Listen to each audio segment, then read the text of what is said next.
Next కష్టమే అప్పుడే ఎత్తేసిన కూటమి జెండా.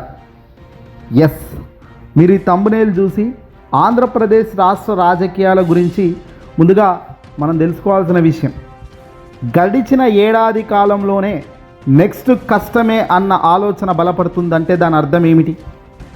దాని అర్థం ప్రస్తుతం ఉన్న గవర్నమెంట్ ఫెయిల్ అయిపోయిందనా? చెప్పింది చేయలేకపోయారని ప్రజలు నమ్మడమా? అన్నీ మోసపూరితమైన హామీలే అని గ్రహించగలిగే స్థాయికి ప్రజానికం వచ్చేసారన? ఏదైనా ఒక నాయకుడిని కాదనుకొని మరో వ్యక్తికి ఓటు వేశారు అంటేనే దాని అర్థం ఏమిటి? ఏదో మంచి చేస్తాడని, ఏదో చెప్పింది కొద్దిగా చేసినా బెటరే అనే ఆలోచనతోనే ఆ ప్రజలు అటువైపు తిరిగారు. మరి ప్రజలు ఓటేసిన ఈ కూటమి సర్కార్కి ప్రజల నుంచి వచ్చే ప్రజాదరణ ఎందుకు లేదయ్యా అన్న ప్రశ్న మరో వ్యక్తి నుంచి బలంగా వస్తుంది.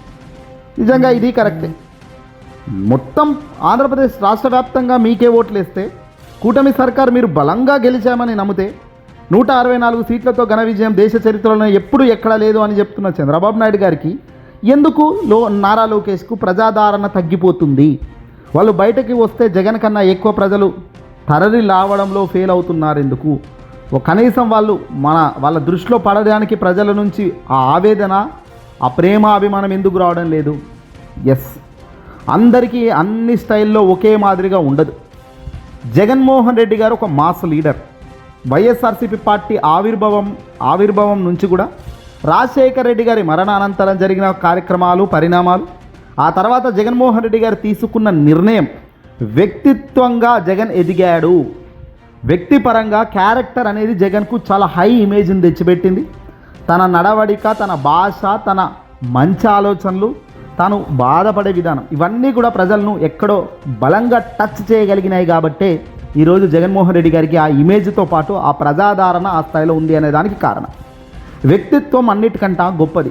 వ్యక్తిత్వంలో విజయం సాధిస్తే అధికారం ఉన్నా లేకపోయినా ప్రజాదరణ ఉంటుందనడంలో జగన్ చూపిస్తున్నదే నిజం.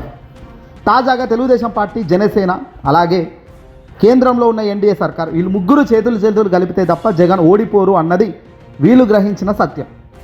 అంటే ఒక ముగ్గురు కలిస్తేనే ఒక వ్యక్తిని ఓడించగలుగుతామని ఒకరు నమ్మారు అంటే దాని అర్థం జగన్ చాలా బలంగా తయారయ్యాడన్నది ఒప్పుకోకపోయినా సత్యం ఇది.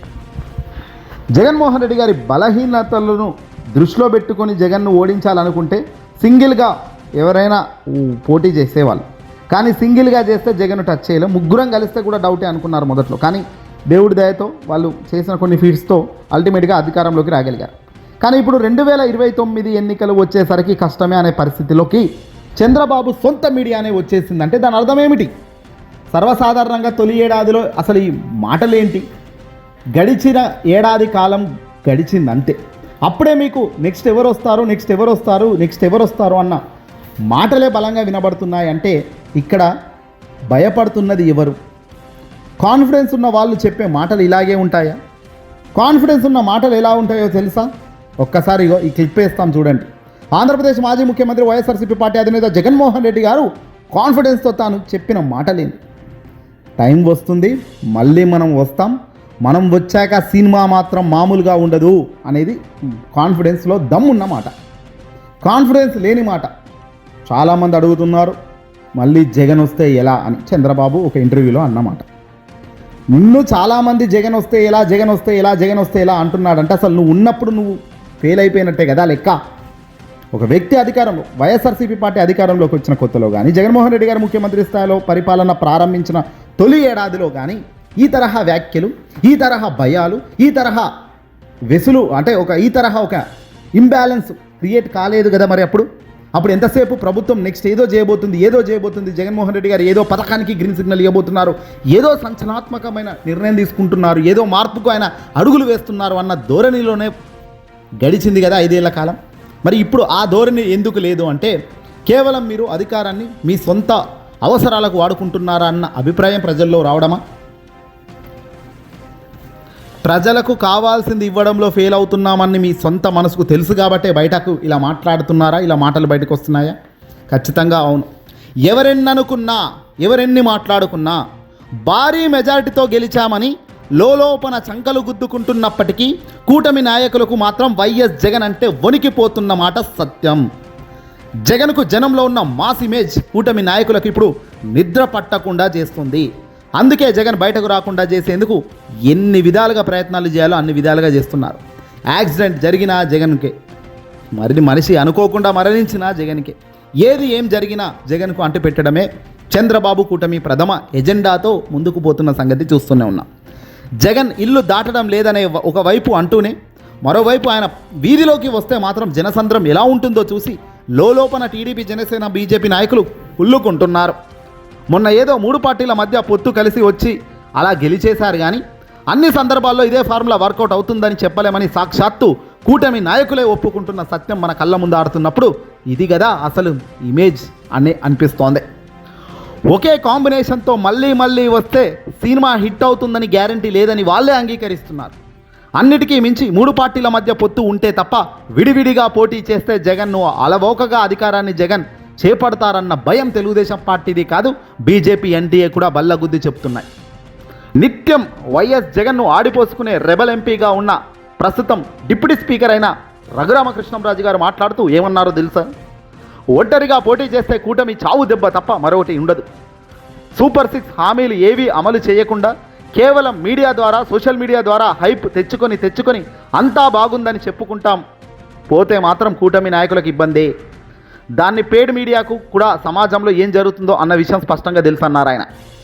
ఎన్నికలకు ముందు నోటికి వచ్చిన హామీలు ఇచ్చి జగన్ ప్రభుత్వంపై ఏమాత్రం ఆధారాలు లేని అబండాలు వేసి రకరకాలుగా హామీలు మాయలు చేసి గెలిచిన కూటమి నాయకులకు ఇప్పటికే ప్రజల్లో చులకన అయిపోయారు.